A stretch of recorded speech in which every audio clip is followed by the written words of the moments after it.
Broadcasting live from the Business Radio X studios in Atlanta, Georgia, it's time for Atlanta Business Radio, spotlighting the city's best businesses and the people who lead them.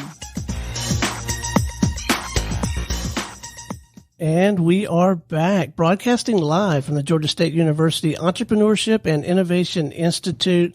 Lee, we've hit the home stretch, man. We got the headliners with us here in episode 4, huh? The innovators. This is going to be a lot of fun. First up in this episode, please join me in welcoming to the broadcast Chief Innovation Officer with Georgia State University, Mr. Phil Ventimiglia. How are you, man? I'm doing very well. Thanks for having me. Well, Phil, before we get too far into things, tell us about being Chief Innovation Officer. What does that job entail? Sure. So a little over 5 years ago, my role was created to really drive what the future of the university is in this digitally connected 21st century world. So like a lot of industries, and I'm sure you're talking about this with other innovators, higher ed has been and is being disrupted by technology. And so my role is responsibility for all the technology on the campus, but more than that is to go help drive the strategy and execution for how higher education is changing because of those disruptions in technology. So now, when you start this job, how do you even begin? Like, do you have to get the lay of the land to see where they are as an organization and then to kind of marry what's happening around the world and seeing how you can get them going? Absolutely. So I had some experience creating a school in Hyderabad, India, when I lived there with my family a couple of years ago, and to go and enable the learning experience for them, we leveraged a lot of technology, a lot of we call hybridization, both in class and online technology. So I had enough to be dangerous, but the most important tool in any sort of innovation initiative, especially in the beginning, is a really comfortable set of shoes. And so a lot of times walking around downtown Atlanta and the Georgia State campus, talking to a lot of the folks around campus about what's going on, how are they thinking about the future of teaching and learning, how are they thinking about the future of the research they're doing, and how is technology enabling that, or how can technology help them solve problems. And in my experience in innovation, a lot of the great ideas, they already exist. It's about listening to them, synthesizing them, and then helping them come to fruition. And so that's really what I spent the first couple months doing, is spending a lot of time wearing through a really uncomfortable pair of shoes, finding some really great soft-soled shoes, and spending a lot of time on the campus. Now, are you finding that just the concept of a university and a campus, those are kind of moving targets nowadays? Like, it isn't, maybe a campus isn't what it used to be, where you would go to some, rural setting and then it would be by itself and there'd be a college town. And now, like a Georgia State University, it's beyond even the walls of Atlanta. Yeah, no, absolutely. And Georgia State is an urban university, like you mentioned. So there are no physical walls. Like, where does the university start? Where does it end? And now via technology, that becomes even more blurred because, we're enabling things like simulcast classrooms where you can have students sitting in the classroom physically, or they could be sitting in a library. They could be sitting in their dorm room and still participating just as if they were there physically. So those lines are blurring, particularly for an urban campus like ourselves. Now, are you finding from a leadership standpoint, the professors even, how are they able to leverage this digital world, and the skills to teach in a classroom might be different than this teach via, the internet or Skype or one of these kind of virtual settings? Yeah, absolutely. Well, we have a lot of faculties, as you'd imagine, especially the new faculty that have grown up with technology. And so they come to the university expecting to go and leverage technology and the integration of technology into their classes and their learning environments. And so we work with them quite heavily in all of the initiatives that we have. And we have an organization called our Center for Excellence of Teaching and Learning that provides all of the resources that they would need to go and take advantage of redesigning their classes, driving new initiatives, and doing everything from recording classes, all the software that they would need, instructional design, all the learning spaces. And one of the first initiatives that we really took up on the campus was an initiative on digital literacy. Through that, walking around campus and doing a lot of just interviews and listening, what I found is that there was this big gap in terms of the students' skills in digital technologies, which was a little bit of a conundrum because we all assumed, and it is true, that this generation of students have been born with a cell phone in their hand, from the day they came out of the womb. But that doesn't mean that they have all the skills needed to actually leverage that technology in an academic and then a professional setting.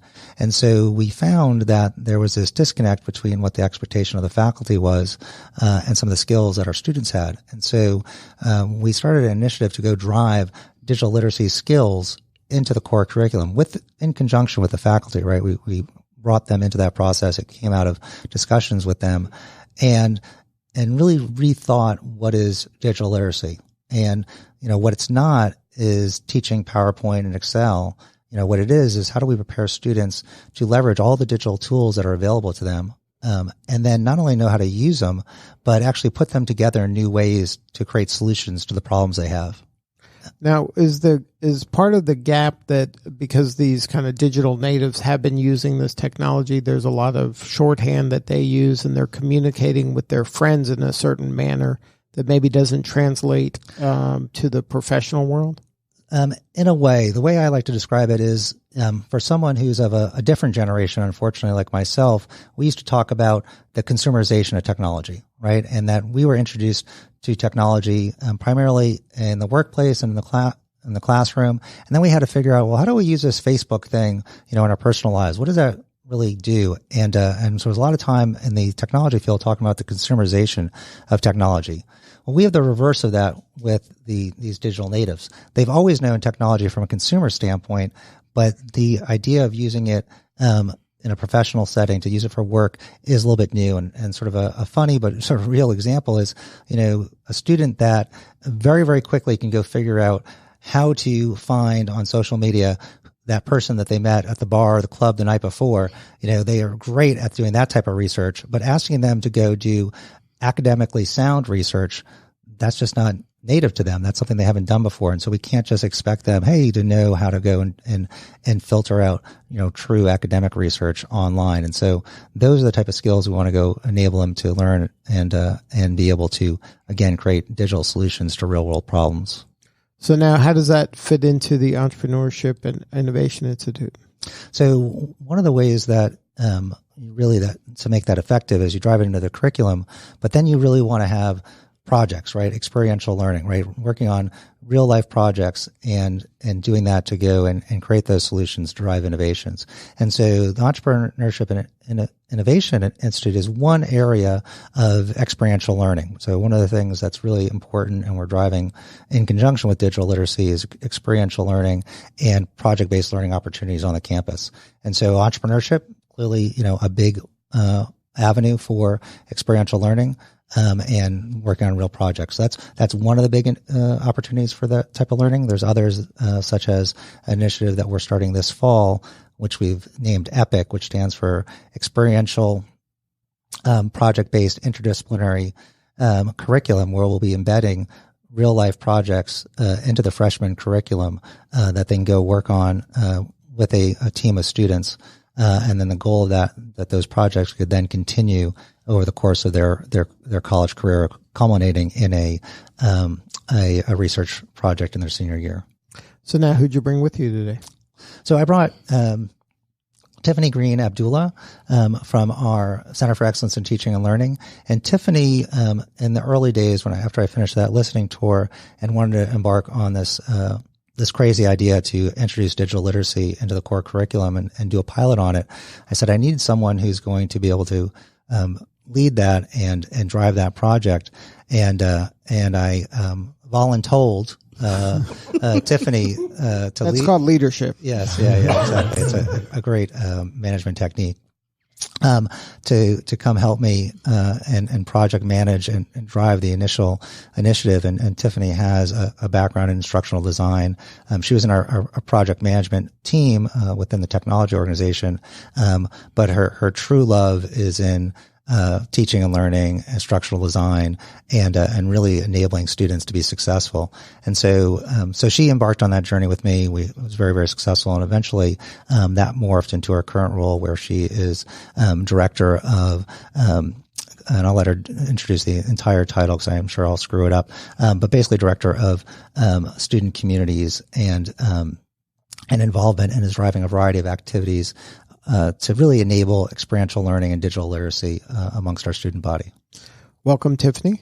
Thank you for having me. So talk a little bit about your background before we get into the specifics of this. Sure. Well, you want to go to college? Like I went to Vanderbilt in Nashville. Elementary school. I thought we'd start there. I grew up in Chicago, but I went to Vanderbilt, undergrad, degree in economics, and worked in sales for a few years and got into computer training sales, which really kind of opened the door for me to the sort of digital technology world.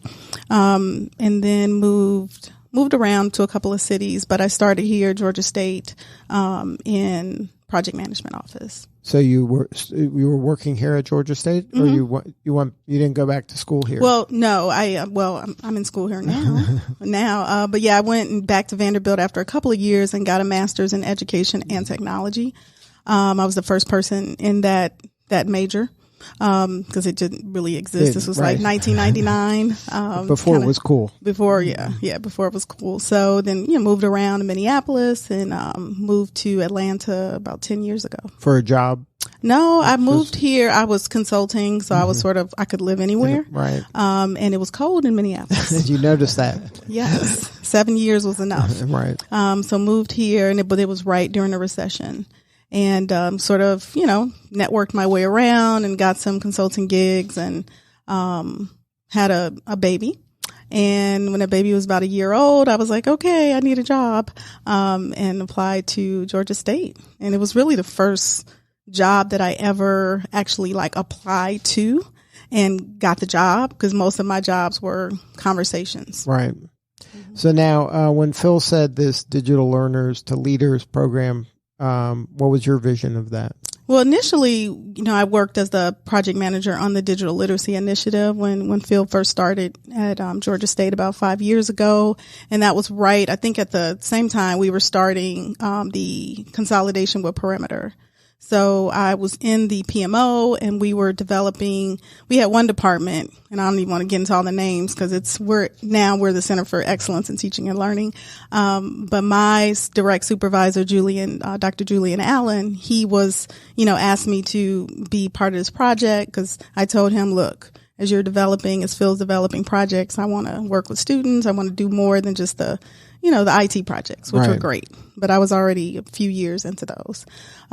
So we started working on the DLI, Digital Literacy Initiative, and the Perimeter, the whole consolidation with Perimeter was going on. So that was like 1,000 that projects. That wasn't a little thing. That was a big huge. thing. That was huge. So, CETO was created. And so I sort of took the DLI as sort of a carryover project and then developed a team within CETO. Learning community development. And then, what was your vision of putting your stamp on things? Well, I mean, when Julian and Phil were creating CETO, I was really looking for gaps. And that was sort of my premise, where they've got all these teams, but where can I fit in? And Julian was like, what do you want to do? And I'm like, well, I've always been into community development. And I love learning and technology. So let me figure out how to marry all those to marry them all together and put a plan together and pitch that to Julian and Phil. And that was about 4 years ago. And then, so where are you at now with this? So now we are 4 years down the road. We've had some really successful grant projects. So Digital Learners to Leaders is one of those grant projects.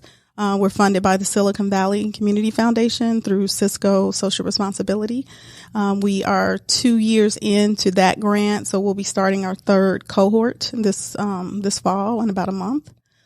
So we're just getting ready and trying to build the program, scale it, and really take the program and make it into a university level course so that it could be offered. So that's the ultimate goal? I think so. I think to make it a course so that, we're not dependent on grants to keep it going, because it's been really successful. Annette is here as one of the students, who've participated. You've interviewed another one of our students, Nicole Toole. So we want to see it grow. And then how are you defining success? What are you high-fiving each other at the end of the day with this? I think success is having students come out of the program confident with the tools to sort of bridge this college to career experience and be able to replicate what we taught them and do it over and over and over again. So that's like design thinking, being able to solve a problem. Mm-hmm. Do you find that to be a big gap? I do. I think the college to career is a big gap for students. You know, they take courses and then they're trying to get jobs, but they don't always know, you know, how to talk about themselves, how to market themselves, how to build a portfolio to show like what they really know. And then to demonstrate it in a digital manner?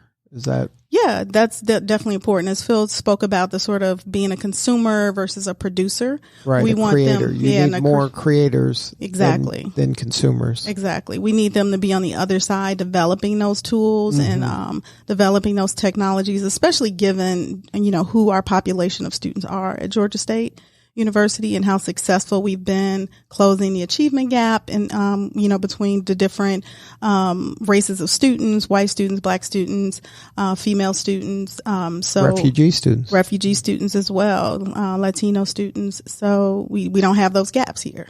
Right. So it's important that, you know, those students have the skills to build, to be builders. And then who did you bring with you? I brought Annette Owusu, right? I'm going to make sure I say it right. Annette Owusu. And Annette's a great story because she went through Digital Learners to Leaders twice. She liked it so much? Yes. She came back for more pain. But she was a learner. So we have two roles in the program. Learners are just, you know, participants in the program, and we have leaders. And so they're essentially like a project manager of a team of college students. But it's built from within. So the leaders come from the learners? Not necessarily. Some leaders apply and just become leaders just based on their skill set. You know, if we feel that they're strong, they can hold a team together and they can really, you know, see it through. Then, you know, many students came in just as leaders, with 5. We started with 5 students originally, but she was a learner, and then came back in the second cohort to become a leader. So Annette, tell us about your journey here. So I started out actually as a biology major. So I was doing bio and I completely hated it. So in high school, you thought this was... I was the president of the healthcare club. Yes. So that was in your head, you thought, this is where I'm going to be. As a first generation Ghanaian American, my parents told me at the age of 10, I was going to be an anesthesiologist. Oh, so they already mapped this out for you. I knew exactly what I was going to do, but actually when I was in college doing it, I hated it. I shadowed doctors. I figured out I hated needles, blood, all of it. So how was that conversation with your parents like? It's still in the works. We're working through that. We're still working. Well, now you're getting the tools from this program, right? Yes, they see that I'm happier and I'm actually doing more things. So they're more okay with it, but they still want me to go back to be a doctor. So that was a hard conversation. A very hard one. Very hard. As an African parent, you want your child to be a doctor, lawyer, engineer, and that kind of doesn't fit following your dreams and stuff. Right. So America kind of messed you up a little bit there. It's okay. Now I'm happy. So it's all good. So now, how'd you find out about this program? So I just got an email randomly. Randomly? Yes. And I was so complacent with being in this cycle of biology home, crying myself to sleep. Right. So when I saw Digital Leaders to Learners and I saw that they were willing to teach young minorities about technology, I was like, okay, why not? Well, what part of that resonated with you? What part of that story kind of stuck? I've always had a niche for technology. I was always good at fixing things, working on the computer, but I never wanted to be like a developer, and that's all I knew about technology. Right. So when I heard about different avenues in technology, I went for it. It didn't occur to you prior? No, I didn't know anything about other than developing. And then you hear about, so I guess you go to a meeting or you went to applied. A website? You just went for applied. It? Wow. So you took action. You didn't just think about it. You went for it. Yeah. I was applying, looking for an organization to join, and I just saw DLL and I was like, okay, why not? I don't know. Maybe it was God telling me. But yeah, I just applied. Okay, so you go. So first, was there a meeting or an event or something? So we did have the first cohort, and I didn't know anything about technology, so I was just sitting there by myself, and I was on a team. You didn't know it? You I didn't have any friends? I just went, and I was on a team, and my team lead was Joel, and he was so amped about virtual reality, and I never really heard of virtual reality, right. And it was amazing. I was just mind blown of virtual reality, different aspects of technology, project management. I just didn't know. And my eyes were open to a whole different world. And then what happened from there? So after learning about virtual reality. How long were you learning? I was learning for one course, which was just one semester. A whole semester, though? Yeah, for that semester. This was one class in your curriculum? Well, it wasn't a class. We had certain sprints on Saturdays that we this was extracurricular? Yeah, so within our own time, our team it was like a team of 8, we would have to put time in our schedule and meet with each other on campus, in the library. Is this a meeting you were looking forward to or dreading? No, I was never dreading it because it was cool being in a studio, a virtual reality studio where they have different innovators that create different things like Avatar. But you were doing stuff you never even considered in your life. But it was so cool. So you got caught up in it. Yeah, I got caught up in it, and I was willing to learn anything about it. So I learned some C#. I learned how to work, build environments in Unreal Engine, and I was still a biology major at that time, developing these things. So we created a virtual reality simulation that taught young adults financial literacy, because we know that college students, we know nothing about credit scores, saving, and that was a big. So that resonated. That mission resonated with you, exactly, right? Yes. And you're like, okay, I can help people. Yes. And I knew that in that aspect, or within that project, I can give my input, and they you're can being heard. Yes, and they can teach me a little bit about virtual reality as well. So and then you were kind of a prospect for this service too, right? Yes. You can relate to it. Yes, exactly. You're going through the same thing. Exactly. So and then, awesome. So how'd Tiffany do? Tiffany was awesome. She is awesome. What about Phil? Did you know him? I didn't know him, Phil? But I knew he was a big deal. Okay. Everybody knew that.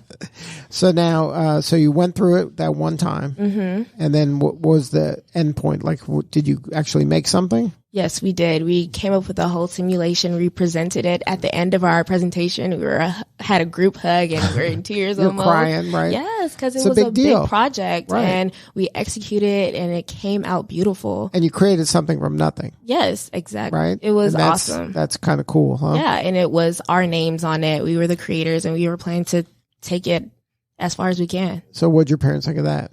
My parents are like, what's virtual reality? That's nice. Not impressed. Not impressed. Right. And you're like, this is really cool. Yeah, they could tell that I really loved it, but they were not impressed at the moment. Right, not yet. So then what made you do this again? So while I was in my team, I was almost like the mom of the group. I was, are you good? Do you need help with anything? Even though sometimes I couldn't really help, I was always making sure everyone was on track and that things were going well. Because you wanted it to go well. Of course. Well, not of course. There's plenty of people that are just going along for the ride. There will be slackers, but I was there to put them in place and make sure that we're on track. Done. Right. Yes. So with that experience, or with that, going through that, I knew that I could possibly be a leader, and I could probably make a good one, hopefully. So then at that point, you realized that you were leading, right? Yes. But you wanted kind of more to formalize the leadership and learn more about how to be a good leader. Yes, and through that court, I learned about project management. So it was like, okay, I think I like this. I think this is what I'm doing right now. Right. So I am managing this project. So then that changed the track of maybe where you were in your education. Yes, I had a mid-college crisis. Well, no, entrepreneurs call that pivoting. So you pivoted. Yes, major. And then, so now at this point, you're like, I'm going to kind of reassess where I'm at. And then now I'm going to maybe go in a different direction. And now this is where the parents' hard conversation came in.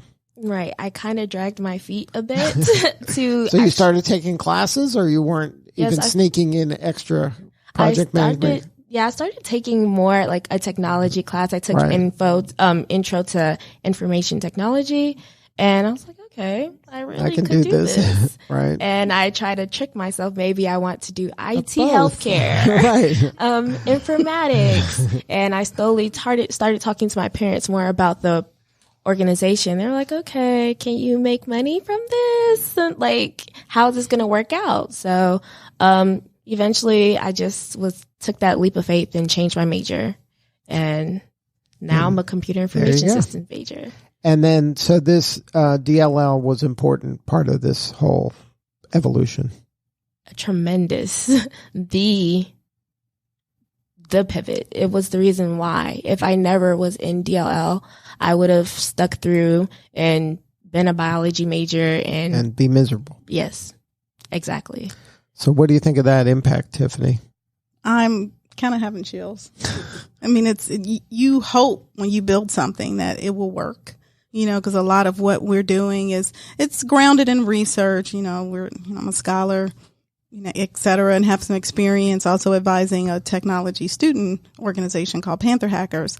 But many of the sort of pieces and parts of DLL had some origins in just watching and observing those students in Panther Hackers, but they are student org, so you can't really tell them what to do. Right. You can suggest strongly. I think it's called leadership. Right. But I really wanted to have a program where I knew I could put students through certain paces to get the outcome to sort of merge that gap between, college to career, to really have a focus on community, that they have to create a digital tool that impacts a social or community issue. And, when we wrote the grant, we wrote it in that, we'd have these companies that we work with and they'd offer challenges, but just the timing was sort of out of sync. So we were like, well, let's just let the students figure it out. Hey, let's hope it works. Right. And it did. I mean, her team with Joel Mack was the leader of that team, and they created Financial VR Reality. And now Joel is all big time in CMII, and he's doing films, and he's this motion capture expert. I mean, he's just gone and done so many incredible things as well. So, just to see their impact and to hear them say it's very affirming. Now, Phil, is that your vision as a chief innovation officer? Isn't this the outcome you desire, right? You want to give them kind of the space and the autonomy and use the resources that you all provide. Absolutely. Our key goal as a university overall is student success. One of the great things, and you hear this in Annette's story, is, it's not a metric, a number on a piece of paper, when you can see the actual results that students are having and the success that they're having and how it's impacting their lives and the lives of their families and the loved ones. There's nothing more rewarding than that, right? And so many people talk about meaningful work, but this is, in my career, the most meaningful work I've ever done. Right. Because you're seeing the impact. Absolutely. The only thing that I really don't like is I've been here 5 years and I've gotten older, but the students haven't. Well, the thing you're really not going to like is when you're going to have to talk to Annette's parents. Yeah. She's doing it. What she's doing is okay. I think I can handle it. All right. So you can now call him. Yes, I'll direct him right over. So now what's next? How do you see this thing progressing? Well, we are about to start our interviews for our leaders for this third cohort. So our applications for leaders ended last Friday, and learners stay open till I think the 21st or something like that. So we'll be interviewing probably 30 different students, to figure out the 5 that will be leaders for this next cohort. We're also in the process of writing grants to expand the program, to do an evaluation, solid research study of the program to see why it's successful. Looking at expand. We also have a summer camp. So we did a week-long summer camp with 65 middle school and high school students. Start them young, right? Yes, you have to. I mean, we had a pipeline, right? So we did the summer camp. So we're going to expand that, and we also want to create a teacher institute because, to really impact digital literacy, say in the city, if teachers don't know anything and have no digital literacy, then it's gonna be hard. They can't teach it. Right. So we basically want to put them through the same program we put the students through. They make a project and then they come back as a second layer and work on curriculum development. So we're writing a grant for that. Now, Annette, any advice for the students? Like, how would you pitch this to students to get involved in this program?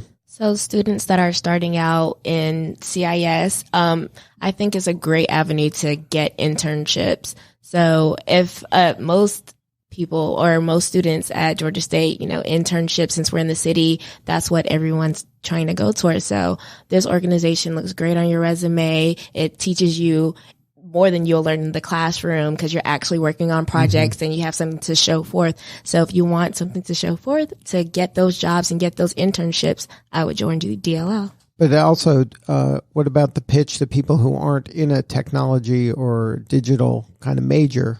There's still a place for this organization, right? Definitely. So technology is everywhere and is in every aspect of the world. Like you said, so our kids have cell phones in their hand. That's right. They're already using the stuff. Exactly. So if you learn more about it, you'll be able to be in any role, in any environment. And so that's the important part to consider is it's not just coders.